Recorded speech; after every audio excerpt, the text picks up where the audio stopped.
வணக்கம். ஆர்கே கருணாகரன், பாண்டிச்சேரியிலிருந்து senior foot reflexologist. வணக்கம்ங்க. எல்லாரும் நல்லா இருக்கீங்களா? நான் நல்லா இருக்கேங்க. இன்னைக்கு ஒரு முக்கியமான தலைப்பு பேச போகிறோம். தோள்பட்டை வலிக்குதே. இது நிறைய இடத்துல சார் நான் போயிட்டு ட்ரீட்மெண்ட் பார்க்குறேன். சில மருந்துகள் எடுக்கும் பொழுது சரியாகுது. ஆனால் திரும்ப திரும்ப வந்துக்கிட்டே இருக்கு. இது வராத இருக்கிறதுக்கு ஏதாவது வாய்ப்பு இருக்கா? இதுதான் மக்களுடைய கேள்வியா இருக்கு. இதற்கான முக்கிய காரணம் என்ன? நோய் நாடி, நோய் முதல் நாடி. திருவள்ளுவர் பெருந்தகை சொன்ன மாதிரி. இந்த நோய் முதல் நாடி அப்படின்ற விஷயத்துல நாம என்ன இப்போ வந்து பார்க்க போறோம் அப்படின்னு கேட்டீங்கன்னா, பொதுவா எல்லாரும் சொல்ற விஷயம் என்ன அப்படின்னு கேட்டீங்கன்னா, இந்த இந்த பகுதி இருக்கு பாருங்க. குறிப்பா இந்த பகுதி, அப்புறம் இப்படி, அப்புறம் இப்படி. இது வந்து அக்குபஞ்சர் பாயிண்ட்ல வந்து DU14 அப்படின்ற அந்த புள்ளி சொல்லுவாங்க. DU மெரிடியன் அப்படின்னு சொல்லுவாங்க. அதுக்கப்புறம் ட்ரபீஸ் அப்படின்னா அந்த ஒரு ஆர்கன் வந்து சொல்லுவாங்க. இந்த இடத்துல வலிக்கிறதுக்கு முக்கிய காரணம் அப்படின்னா என்னன்னு கேட்டிங்கன்னா, உங்களுக்கு மூச்சு உபாதை இருந்தா, ரெஸ்பிரேட்டரி கம்ப்ளைண்ட், மூச்சு இழுத்து விடுறதுல சிரமம் இருக்கிறவங்களுக்கு எல்லாருக்குமே இந்த வலி வந்து இருக்கும்.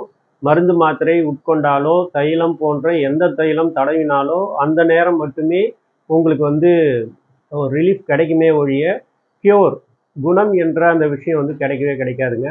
இதுக்கு முக்கியமான காரணம் என்ன அப்படின்னு பார்த்தீங்கன்னா, உங்களுடைய நுரையீரல், 2 பக்கம் வலது இடது, இந்த நுரையீரலுடைய சக்தி நிலை இது வந்து என்ன பண்ணணும்னா நல்லா ஸ்ட்ரென்த்தாக இருக்கணும். இதை பாரதியார் சொல்றார்.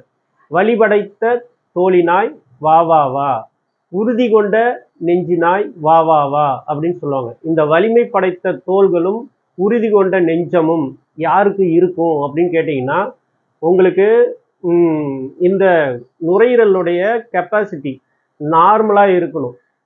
இதை வந்து நம்ம போலீஸ் ட்ரைனிங்கில் வந்து என்ன பண்ணுவாங்க, மார்பளவு விரிதல் சுருங்குதல் கிட்டத்தட்ட 6 இன்ச்சு வந்து விரிவடையணும், அதுக்கப்புறம் 6 வந்து சுருங்கணும். இப்படி இருக்கிறவங்களுக்கு மட்டும்தான் என்ன பண்ணணும்னா அந்த தோள்பட்டையில் வலி இருக்காது.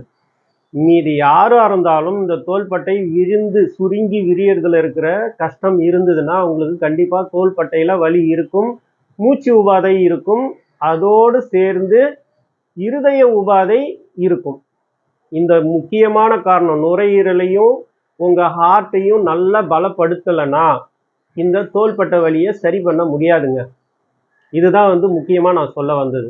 ஏன் தோள்பட்டை வலி சரியாகாதுன்னா, இந்த தோள்பட்டை அப்படின்ற அந்த ஒரு அதை வந்து அந்த ஒரு இடம் எங்கே அமைந்திருக்குதுன்னா உங்கள் நுரையீரல் மேலே தான் வந்து அது உட்கார்ந்துட்டு இருக்கு. அதனுடைய லொக்கேஷன் எப்படி இருக்குன்னு பார்த்தீங்கன்னா, நுரையீரல் மேலே தான் அது உட்கார்ந்துட்டு இருக்கு. அப்போ நுரையீரல் பலமடையும் பொழுதும் இருதயம் பலவீனமாகும் பொழுதும் இந்த தோள்பட்டை வலி என்பது தீருவது இல்லை.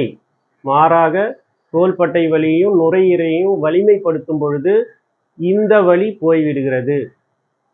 நன்றி.